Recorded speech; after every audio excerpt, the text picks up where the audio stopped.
পরম করুণাময় আল্লাহর নামে আরজেডএস অনলাইন ক্লাস শুরু করতেছি। আরজেডএস অনলাইন ক্লাসের পক্ষ থেকে সকল শিক্ষার্থীকে শুভেচ্ছা। প্রিয় শিক্ষার্থীরা, তোমরা কেমন আছো? নিশ্চয়ই ভালো আছো এবং ঘরেই অবস্থান করতেছো।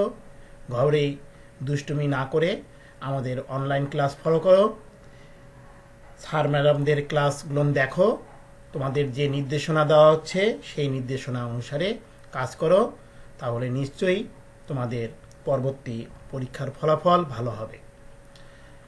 আজকে তোমাদের মাঝে আবারও আমি উপস্থিত হয়েছি অনুপাতের আরেকটি ক্লাস নিয়ে।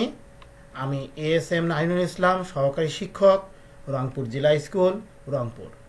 তোমাদের এই ক্লাসগুলিতে যদি কোনো সমস্যা বা বুঝতে সমস্যা হয় তাহলে তোমরা কমেন্ট বক্সে কমেন্ট করবে, তোমাদের সমস্যাগুলির কথা লিখে জানাবে, আমরা সমাধান করে দেওয়ার চেষ্টা করব।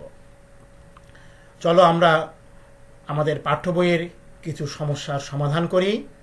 তোমাদের মাঝে আমাদের 11 নম্বর সমস্যাটি দেখা যাচ্ছে।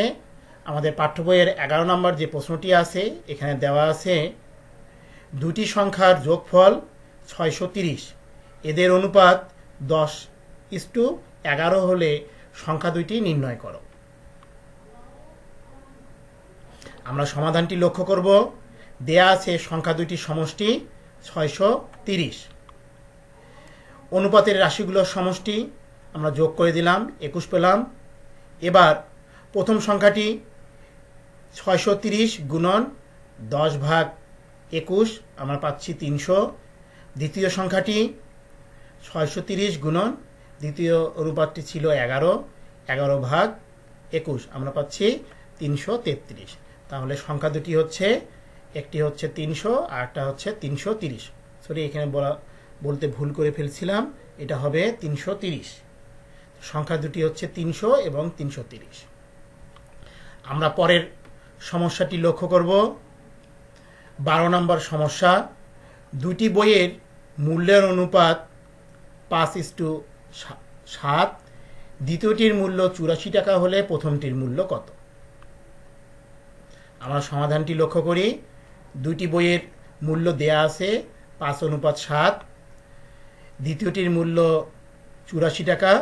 ধরি প্রথমটির মূল্য ক টাকা। আমাদের বের করতে বলছে প্রথমটির মূল্য। আমরা প্রশ্ন মতে লিখে ফেলবো ক অনুপাত 84, দ্বিতীয়টি যেহেতু 84 টাকা, তাহলে দ্বিতীয়টির জায়গায় আমরা 84 লিখে দেব। এটা ভাগ করে নিলাম, কোনাকুনি গুণ করে দেব।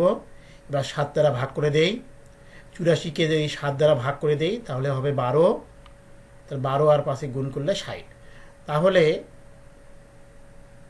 প্রথম বইটির মূল্য হচ্ছে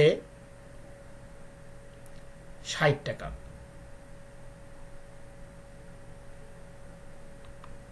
উত্তর, প্রথম বইটির মূল্য 60 টাকা। 13 নম্বর সমস্যাটি লক্ষ্য করো। 18 ক্যারেটের 20 গ্রাম ওজনের সোনার গহনায় সোনা ও খাদের অনুপাত 3:1 হলে ওই গহনায় সোনা ও খাদের পরিমাণ নির্ণয় করো। তোমার সমাধানটি লক্ষ্য করো। দেয়া আছে সোনার গহনার ওজন 20 গ্রাম, সোনা ও খাদের অনুপাত 3:1। অনুপাতের রাশিগুলোর সমষ্টি আমরা যোগ করে নিলাম, আমরা পেলাম 4। তাহলে গহনায় সোনার পরিমাণ 20 গুণন 3/4, কারণ আমাদের সোনার অনুপাতটি হচ্ছে 3, অনুপাতের রাশিটি সোনার 3/4 আমরা পাচ্ছি। এখানে কাটাকাটি করলাম, তাহলে পাচ্ছি 15 গ্রাম। আমরা এখানে 15 লিখে দেব। আমরা এখানে 15 লিখে দিলাম। এবার গহনায় খাদের পরিমাণ 20 গুণন 1/4, 5 গ্রাম। তাহলে সোনা ও খাদের পরিমাণ 15 গ্রাম এবং 5 গ্রাম। তোমরা পরবর্তী সমস্যাটি লক্ষ্য করো। পায়েসে দুধ ও চিনির অনুপাত 7:2। ওই পায়েসে চিনির পরিমাণ 4 কেজি হলে দুধের পরিমাণ কত? আমরা সমাধানটি লক্ষ্য করি। পায়েসে দুধ ও চিনির অনুপাত 7:2। পায়েসে চিনির পরিমাণ 4 কেজি। ধরি পায়েসে দুধের পরিমাণ ক কেজি। প্রথম দুধ, এরপরে চিনি, তাহলে দুধ এরপর চিনি, ক/4 = 7/2। আমরা এটাকে ভাগ অবস্থায় নিয়ে নেব। এর কোনাকুনি গুণ করে নিচ্ছি। 2 দ্বারা ভাগ করলে আমরা পাচ্ছি ক = 14। তাহলে ক ধরলাম কি?